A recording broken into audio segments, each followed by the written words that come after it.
Hello, everyone. Welcome to this week's episode of Commission Breath. Brandon Love here with Tom Moffat. And today we have a special guest, Chantelle Wright from Springwater, Ontario. She is one of our TANGO agents who we've noticed has just been crushing it. So we wanted to have her come on, talk a little bit about her journey, what she's doing in her business to scale so quickly, and kind of what's going on heading into 2025. So thanks so much for joining us, Chantelle. Oh, it's a pleasure. I was actually over the moon when you asked me to come on. So awesome. Yeah, I know we interrupted. You were on vacation, which really awesome to see you take a vacation while your business is booming too. And you're like, yes, 100%. I'm on a beach in Mexico, but I will totally do that when I'm back. So thank you for coming on. no problem at all. It's a great opportunity and always love chatting with you both. Awesome. Did you unplug fully on the vacation or was it like a work vacation? It was a work vacation. Yeah. I mean, I'm possessive over my client journey, so it would be very difficult for me to just let go. Yeah. We're the same way. Like we've both done it in the past year just because we know each other's journey now, but like we never fully disconnected. I think like once a day we were like checking in on things, which was nice. Like it's a way better pace. I think like to get to a certain point in this industry, you do have to be a little bit of a control freak. Like I mean that in a positive sense. The next level of scale is being able to give a bit of control away, which is definitely a difficult thing to pass. That's a trust thing.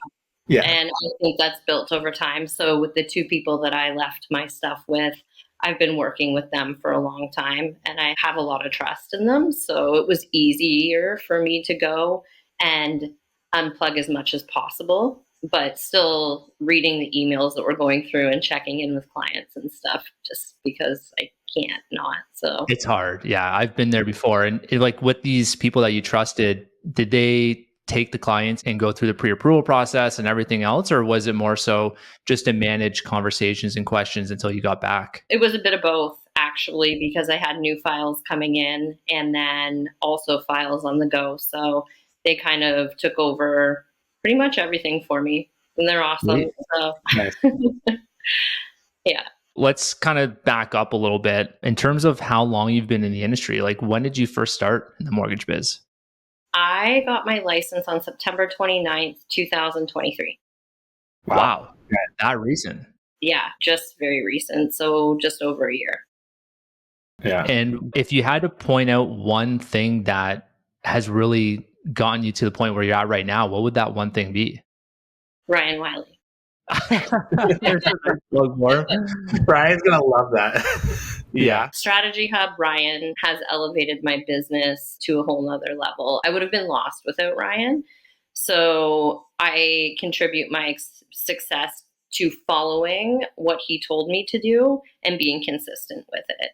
So that was key that I did what he said. But if you are with Ryan and you follow the things that he tells you to do, he knows your strengths, he kind of customizes things for you specifically, there's no way you can fail. Yeah, I think you kind of hit on a point in there. If you follow the plan and you stick to it and you're consistent, which I think the biggest takeaway is actually that you're consistent in like everything you do in social and follow up and your client journey and all that stuff. You actually follow through the steps. But yeah, getting that game plan and Ryan does that through his pod and Team Wiley, but he also has Strategy Hub that gives a lot of that guidance for other people too.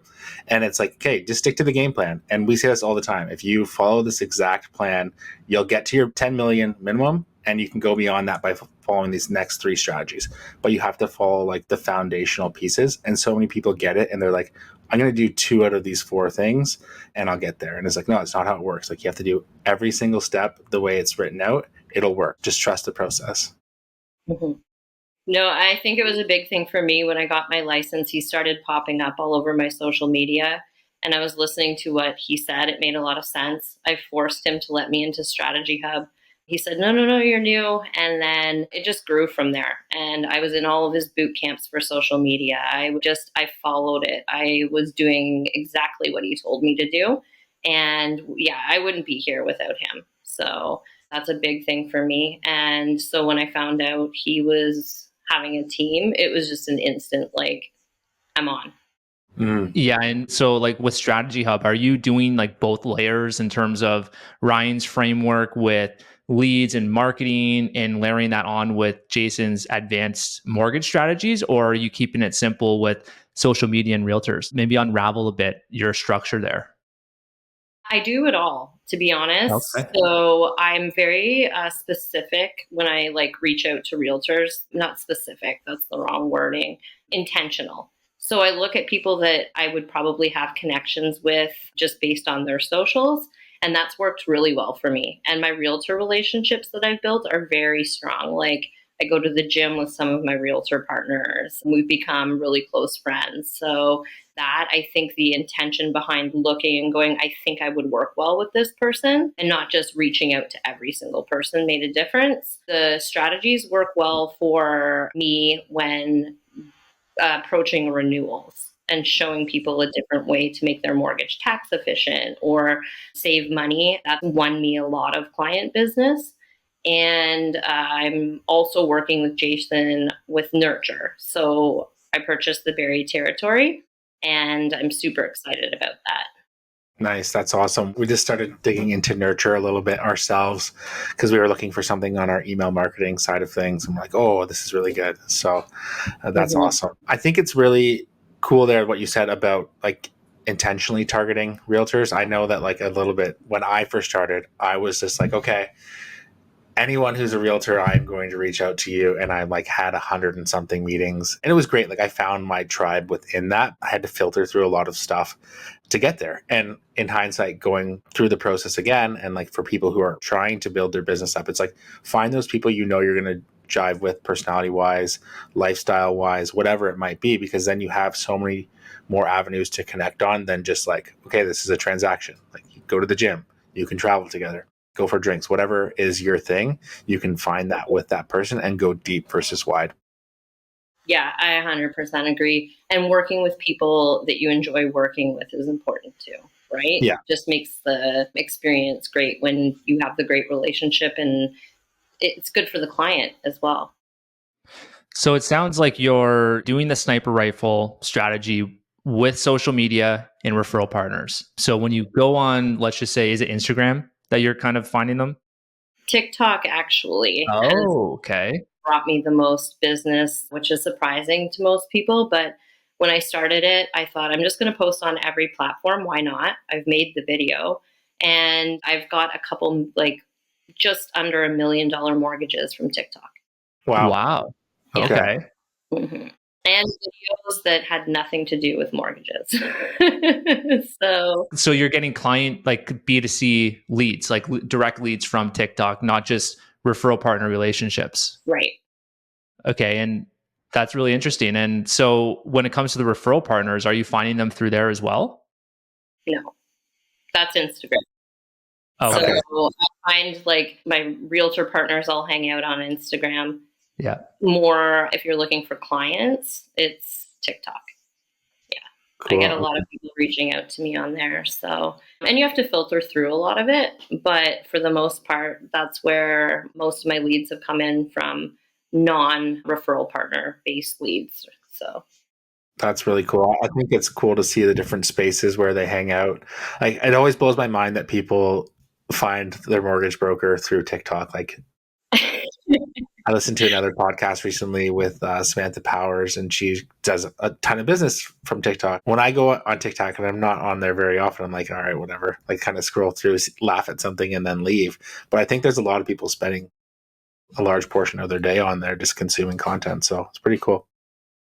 Yeah. A really good point that you made. The different platforms are specific to what you're trying to do. So you have the B2C on TikTok, and you're looking for those referral partners on Instagram. So if you had to pick one of the two in terms of what's yielded you more business, has it been more of the referral-based partnerships on Instagram or the TikTok leads? The referral-based partnerships, because I really nurtured the relationships. So okay, cool. That I would say I've definitely received some leads that were great leads from TikTok, but overall, most of my business has come from my referral partners. And when it comes to you finding the realtors that are worth spending some time with outreaches, is there specific things that you're looking for to target these top performing realtors? The reviews. Okay. That's a big thing. How they present themselves on social media. Are they down to earth? That's something I look for because I'm very down to earth. I know I'm going to connect with that person, and I will comment on the reviews. and say like, wow, that's an amazing client review. The commenting is what I start with. I don't just go in for the ask like Ryan always said. So it's a slow build. And a lot of those relationships took me months to get a meeting. So one of my current realtor partners who I'm very close with now, I bugged her, I think for, I don't know, almost a year. It was January that I finally got her to meet with me. Now, like, we're super close. So it's not just about going in, it's like commenting. I was commenting on all of her stuff. I knew her and I were going to click. And I continued. It was just always, for me, being consistent. Mm-hmm. And even if I get a no, it's never a no for me. It's I'm coming back later and I'm being again. So. Mm-hmm. And was there some sort of like system you used to do that? Like, did you write their names down and be like, hey, I jive with this person, I'm going to follow up with them? Or did you just kind of keep them as a follower and like stay on top of it? Like, frame I'm kind of looking at is like, sometimes I'll see someone on Instagram, I'm like, oh, I'm going to connect with this person. But then like, I might comment or I might send them a DM, but then, 3 weeks go by, I'm not really coming back to their page necessarily. So like, how did you make a concentrated effort to be consistent with the follow-ups on that? I added them to favorites so that they were always coming up on my feed. So the people I was targeting, they're in my favorites, and I would go to my favorites, comment on all their stuff. And then once we had a relationship, boom, they were out of my favorites, and I was going and looking for new people to put into my favorites. Gotcha. Another Ryan Wiley trick. Okay, very cool. Yeah, then you're not missing them, like falling through the cracks like on my side. Mm-hmm. Yeah, I had the same problem. And I was actually going to ask the same question too, because I maybe thought about doing that for a couple of days. I'm like, man, like I'm so scatterbrained. I don't know how I'm going to keep track of these realtors. Like, do I put them on a spreadsheet? Then I have to go back to that. And now I'm looking at my computer screen. Now I'm going back on my phone. It just seemed like a little too messy at that point. So the close friends is really cool. That's not close friends, right? That's favorites. Those are two different things. Yes. Okay. These are all things I've learned from Ryan's boot camps. Nice. Right. Okay. So I did a boot camp that was like basically on how to find top producing realtors, how to message them, putting them in favorites. Like he has so many cool tricks to keep you organized. And I need that. So yeah. I think we all need that. Yes. Anyone in this business like is usually not a super organized person, I feel like, when you're on the sales side of things. So yeah. Yeah, that's I think true. there's some complementary skills. Like if you're good at sales, it means you're kind of lacking sometimes in organizational areas. Time management. Yeah. On the topic of time management, like you're doing a lot, like your volume, I'm not going to touch on a specific volume, but your volume is going to double this year since coming over to Tango and Team Wiley. So you're doing a lot of posting, you're creating a lot of content, you're having a lot of files come in. What does your day-to-day look like? Ooh, it's always different. So I struggle with time management and I have to get up in the morning and I have a task book and I just write down everything, my non-negotiables, client stuff, and then like follow-ups. And I just do that every single day. I have to do that. I have to keep myself organized that way. And then I just cross it off and whatever I don't get to that day, because let's be honest, sometimes that happens, it goes to the next day. Yeah. Okay. Yeah. Interesting you do that in the morning. I do that the night before because otherwise I can't sleep because I'm just like making lists. So I do like the brain dump the night before and like just write it all out. So with your non-negotiables, are they all lead gen specific or and could you give us an example of some of your non-negotiables? So some of my non-negotiables are like 10 comments on Instagram to realtor partners, reach out to at least 10 people on LinkedIn, financial planners, even just people that I know saying, hey, I have something really cool to show you. And it might be a strategy. It might be something from Breaking Bank, and trying to make as many connections as possible. So I'm starting to go after now more financial planners. Nice. And how long since you've started the Breaking Bank angle in FAs? I started that a couple months ago, 2 months ago, I think. Again, everything seems like a blur this year. But I've already made a really great relationship with a financial planner. So that's like the first time I've done that because I was more targeting realtors. And now with the Breaking Bank, that's my 2025 plan. So awesome. Right. Yeah. And for listeners wondering, Breaking Bank, I'm probably going to butcher this because I literally just looked into this I think yesterday. So this is another strategy that Jason's created. And it's essentially you have two different layers to this monthly article that goes out. And it's for your clients where you can send out an article. They can subscribe to a weekly article from there where it's all about advanced mortgage strategies like cash damming, cascade strategy, even some insurance strategies are in there, which is pretty cool. And from there, the second layer is you can reach out to financial advisors, wealth partners, and referral partners and ask them if they want to be featured on an article. Is that correct with the two different layers? Yes. And what I'm finding with financial planners is they're really loving the content in there because they're seeing that we're using investments, which can potentially bring them business by putting out these strategies to their clients. So it's absolutely brilliant, but everything Jason does is. So as soon as I saw it, I was like, oh, another thing. I know, right? I'm glad you gave the breakdown there because I was like, what is this breaking bank? Like, yeah. You probably sent it to me and I've been like, yeah, go for it, buddy. I'm pretty sure I watched Jason's video like maybe this morning. It was either yesterday or this morning because we signed up for the Nurture, which is Breaking Bank brand. And like Breaking Bank is the client facing name and Nurture is like the actual software that mortgage brokers purchase. Gotcha. Yeah. Cool. It was kind of funny when we were talking about it, and I keep calling it Breaking Bad. And he's like, I'm the Walter. And I'm like, yes, we know you're Walter. And Ryan is Jesse for sure. Definitely tracked. We've had some fun with it. All right, awesome. So a lot of stuff is really cooking. You're rocking and rolling. I know this is kind of a loaded question because it's probably going to be just more of the same, but what do you have planned heading into 2025? So I touched on Breaking Bank, the Nurture, going with that. My content. I know what's been working and what hasn't just by the videos that I get a lot of comments on or people reaching out to me. And it's actually the more creative content. It's not the boring mortgage stuff. So I want to get really creative with my content. That is the only thing that I haven't taken Ryan's advice on. So he was like, post a reel a day, get it out. Just who cares what it looks like? I really care what my social media looks like. So we've been back and forth with that, but it's worked for me. So social media, TikTok, I'm going to start doing lives now that I have enough followers. I'm going to try it out. I'm going to do it for like an hour a day, just be on there answering questions, see where that kind of goes. I like to test things. Just continuing to do what I'm doing, my non-negotiables, and creating more relationships with realtor partners and financial planners, and hoping that it's all going to bring me a lot of business in 2025. Yeah, I'm glad you said that. I have the same approach when it comes to social is I think less content but higher quality is better because this is my mindset towards it. If someone sees a shitty piece of content that you put out there and they scroll past it, the next time your content shows up, they're probably going to scroll past that one as well. Whereas like if they remember the last thing you put out was awesome, they're going to stick around for the next video. I'd rather less go out there. I know the other mindset is like the flip side to that is you have more touch points if you're putting more content out there. And the ideal solution is higher quality and more reps, but I think it's hard to do, especially when you have these different components in your business. So I'm glad you said that. And it sounds like if I could just distill everything down from your focuses for this year, next year, is social media from a consumer perspective and from a referral based perspective for gaining relationships.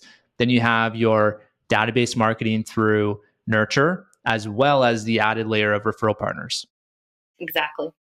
Cool. I love it. That's like a really clear couple pillars that you just hammer and build off of that. It's a fantastic business from there. Mm-hmm.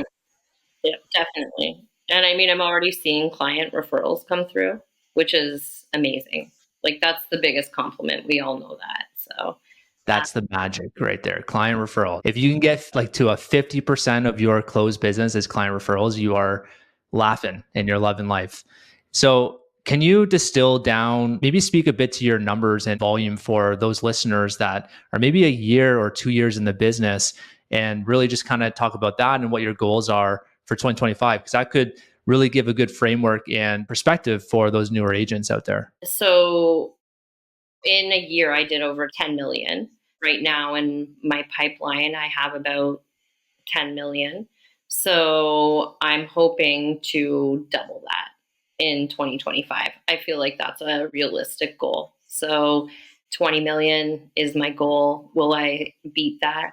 Probably. But it's Love always it. nice to set your goals, like kind of where you're like, I know I can do this, but if I do better, that's great, right? So that's my goal, is just to continue doubling every year. Nice. I Mhm. love that. That's fantastic. And like your trajectory is awesome. Like we can see kind of on the back end because we can see files going through and payroll and stuff like that. So we knew you're crushing it. But like for everyone listening, I think like you follow some really simple plans. It's not simple in the steps that it takes, but it's simple in like, hey, create the content, create good content, create these relationships, and be consistent. Just follow the steps, follow the plan, and you will see results. From there to get 10 to 20, 20 to 40, it's different games you're going to play and different systems you're going to follow. But knowing you're just going to come up with that game plan, execute, and you will see the results. No, I appreciate you saying that. Thank you. And I believe in myself. When I got into this, failure wasn't an option. So if you get up every single day and you work hard and you just continue to keep doing the non-negotiables, even if it's hard and you're like, I'm getting no's, or like there's going to be a yes, and then there's going to be more yeses. It's just making sure that you just don't give up and you keep trying, but you have to be consistent. That's the key. Yeah. Yeah, I have no doubts in you hitting that milestone too, because you entered the industry in probably the worst and toughest year for mortgage brokers. And I'm going to say in history, like even if you look back to 2008, 9, I think the second half of 2022 and the first half of 2023 are probably the toughest years we've seen in the industry. So if you can come out of the gates flying, hit that 10 mil benchmark, you're already on this trajectory coming into 2025. I think you're going to do really well. So thank you.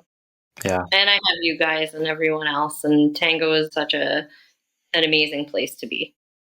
Awesome. Well, we're happy to hear that. And thank you for coming on today and sharing a bit about your story, what you're working on. It's really helpful for our listeners to see different perspectives. And I feel like everyone in this industry builds their business a little bit differently. And so it's always great to get a new perspective other than what Tom and I have to bring to the table. So thanks, Chantelle. I really appreciate you coming on. No, thank you for having me, guys. I appreciate it.